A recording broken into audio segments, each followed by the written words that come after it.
Schönen guten Tag, hier ist wieder der Klabautermann. Weiter geht's mit der Tutorial-Serie. Ich habe das neue erlernte Wissen aus der letzten Folge schon ein bisschen angewandt und hier die Insel mit Objekten verziert. Unter anderem habe ich auch diesen See erstellt und ich habe gesehen, dass in letzter Zeit öfters mal die Frage aufkam, wie man denn Wasser erstellt. Wasser ist ganz einfach, das ist nämlich ein Objekt wie jedes andere Objekt auch. Gibt's im Asset Browser und wenn man das seinen Vorlieben anpassen möchte, ist das auch ganz leicht. Dazu habe ich auch ein Tutorial im Wiki geschrieben, deshalb werde ich nicht nochmal detailliert aufs Wasser eingehen. Ihr findet den Link wie immer in der Beschreibung. So, heute beschäftigen wir uns mit Vegetation, also Pflanzen aller Art Pflanzen. Und dazu gibt es im Wesentlichen 3 Wege. Als erstes müssen wir im Asset Browser dahin, wo die ganzen Pflanzen sind, nämlich Environment Levels hier bei Vegetation passenderweise.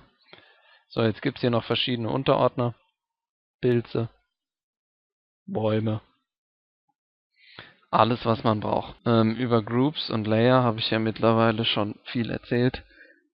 Ich glaube, so langsam reicht's auch, deshalb werde ich das jetzt nicht jedes Mal kommentieren, wenn ich wieder eine neue anlege. Ach, ich habe hier sogar schon vorgearbeitet und welche für die Vegetation angelegt, umso besser. Beach, damit ist dieser Strand hier gemeint. Damit fangen wir mal an. Wir müssen zu Tools und als erstes will ich das Gardener Tool vorstellen. Das funktioniert äußerst einfach. Hier sieht man 10 Slots, wo jeweils noch kein Mesh definiert ist. Das können wir aber ganz leicht nachholen. Wenn wir nämlich uns jetzt hier was aussuchen. Ich nehme einfach mal irgendwas. Hier so ein Farn. Dann klicke ich hier auf Object Mesh und diesen grünen Pfeil. Und dann kommt das, was im Asset Browser markiert ist, da rein. Ich mache mal den zweiten noch eine andere Pflanze. Was haben wir hier? So ein Gras. Das gleiche wieder, grüner Pfeil. 3 mache ich auch noch zur Feier des Tages. Ein Bulrush. So. Jetzt klickt man hier einfach die Nummer an. Und kann das Ding dann pflanzen. Wenn man die andere Nummer anklickt, kann man das andere pflanzen.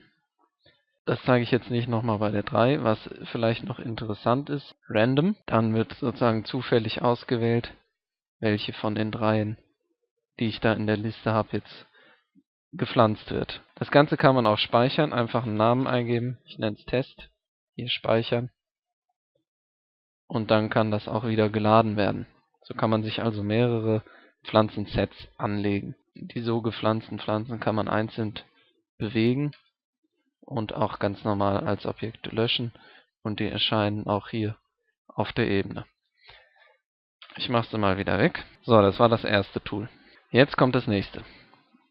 Und zwar gehen wir dazu auf Vegetation. Diesmal nehmen wir nicht den Gardener. Und es gibt jetzt hier 2, die wir noch nutzen können, nämlich Paint und Distribution Tool. Wir fangen mal mit Paint an. Als erstes brauchen wir ein Entity Template und das legen wir in dem Ordner an, in dem sich unser Level befindet. Rechtsklick, Create, Entity Template. Das nennen wir jetzt irgendwie aussagekräftig. So. Doppelklick drauf, um es zu öffnen. Dann meistens sind diese Fenster hier furchtbar schlimm angeordnet, also die zurechtschieben.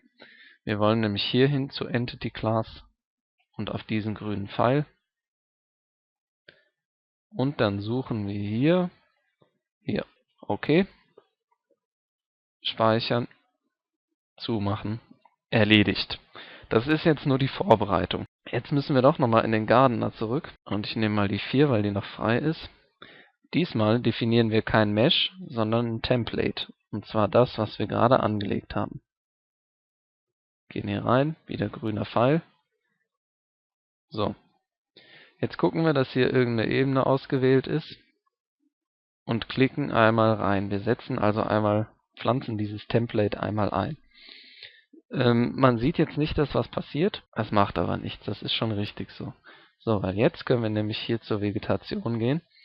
Und haben hier in der Liste das Template, was wir angelegt und hier platziert haben, zur Auswahl. So, und jetzt können wir uns Vegetation aussuchen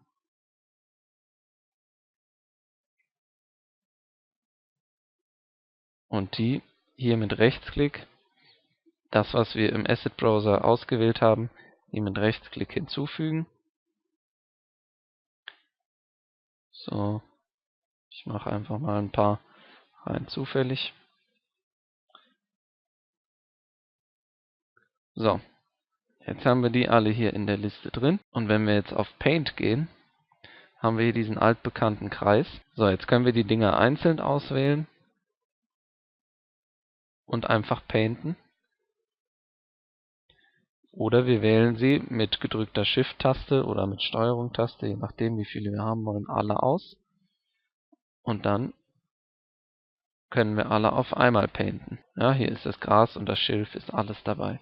Was hier bei diesem Tool noch ein bisschen verbuggt ist, sobald man eine Steigung hat, eine größere, kann es passieren, dass sich der Kreis und der Zeiger voneinander entfernen. Und man sieht, jetzt habe ich geklickt, die Pflanzen sind jetzt dahin gekommen, wo hier dieses Zielkreuz war. Ja?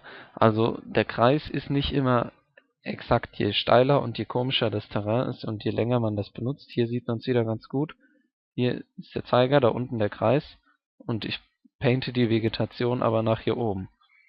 Ja, also nicht auf den Kreis verlassen, sondern auf die Mausposition an dieser Stelle. Wenn ich das Zeug wieder loswerden will, mit gedrückter Shift-Taste, auch hier wieder darauf achten, wo der Mauszeiger ist. Hier unten rechts wird immer in den eckigen Klammern angezeigt, wie viele von dieser Pflanzensorte momentan vorhanden sind. Wenn ich jetzt nur eine bestimmte anklicke,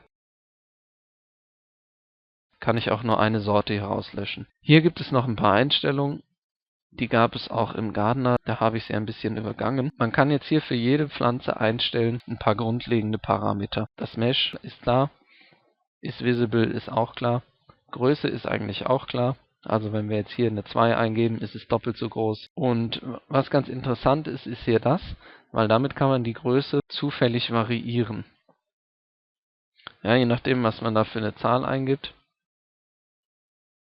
Sieht man, wenn ich jetzt die 5 eingebe, haben wir hier so ein Riesengras oder auch hier ein kleines. So kann man die Bepflanzung deutlich natürlicher wirken lassen. Man kann sie auch am Terrain ausrichten. Wenn ich jetzt hier eine Steigung habe und da drauf painte, ich mache das mal zu und gehe gerade in-game, damit man es besser sieht. Mit Alt-Enter kann man Fullscreen machen. Ich hoffe, der nimmt jetzt so noch auf. So, man sieht, das wird nicht der Neigung vom Terrain angepasst. Das funktioniert beim Gardener Tool, aber beim Paint Tool funktioniert es nicht. Das heißt, je größer die Steigung ist, die man hat, sollte man sich gut überlegen, ob man das Tool benutzt, weil wenn man bergauf läuft, sieht es unter Umständen ziemlich bescheuert aus.